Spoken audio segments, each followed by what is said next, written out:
राधे राधे महाराज जी। महाराज जी, जीवन का लक्ष्य कैसे तय करें? कैसे पता चले कि जो सोचा है वही सही है? जीवन में इतने उतार चढ़ाव हैं, कभी लगता है नहीं, जो हो रहा है वही। जीवन का लक्ष्य क्या है पहले ये तो समझिए। क्या रुपया जीवन का लक्ष्य हो सकता है? मकान हो सकता है, भोग हो सकते हैं। जीवन का लक्ष्य परमात्मा है।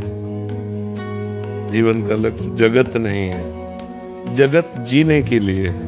जैसे हमें जीवन साथी चाहिए जीने के लिए, वो हमें अन्य योनियों में थोड़ी मिल पाएगा। मतलब हमारा ये शरीर छूटा तो हमारा पति हमारे साथ जाएगा, ये असंभव, ऐसा हो ही नहीं सकता। रुपया बैंक बैलेंस यही रह जाएगा, मकान यही रह जाएगा, जो आपकी पढ़ाई लिखाई पद है वो यही रह जाएगी, विस्मृत हो जाएगी शरीर छूटते ही। तो अगर हमने ये सब लक्ष्य बनाया तो परिणाम में तो सब व्यर्थ ही गया ना। परिणाम में तो कुछ हाथ नहीं लगा। तो अगर हमने परमात्मा को लक्ष्य बनाया और जीने का ढंग ये बना लिया तो बढ़िया हो जाएगा। हम भगवान का नाम जप करते हुए अपने पति में परमात्मा को देखें, अपने पुत्र में परमात्मा को देखें, समाज में परमात्मा को देखें, अच्छा व्यवहार करें। जो हमें पद मिला है, जो हमें धर्म मिला है, जैसे आप किसी की बहन है, आप किसी की पत्नी है, तो हम भागवतिक भाव फिर स्वीकार करके ब्रह्मचर्य से भगवान से अपना संबंध माने। भगवान को हम पुत्र मान सकते हैं, भगवान को हम पिता मान सकते हैं, भगवान को हम माँ मान सकते हैं। भगवान ही तो दुर्गा रूप में है। भगवान को हम अपना पति मान सकते हैं। जो संबंध चाहो भगवान से कर सकते हो।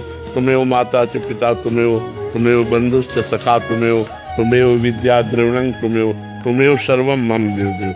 पर यदि शादी ना करे तो ब्रह्मचर्य पर ध्यान देना चाहिए। फिर इधर उधर गंदी बातें अगर मन में रही तो फिर वो लक्ष्य नहीं बना पाएगा। भले सन्यासी वेश न हो, लेकिन अंदर से संयम, नियम, पवित्रता, ब्रह्मचर्य, तो वो परमात्मा का लक्ष्य बन जाएगा।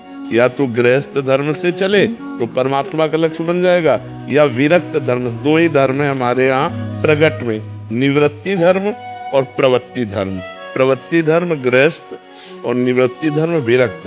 तो यदि हम ब्याह ना करें तो हम गृहस्थ धर्म में नहीं गए, तो हम आजीवन ब्रह्मचर्य का नियम है। हम किसी भी पुरुष का स्पर्श काम भाव से नहीं करेंगे।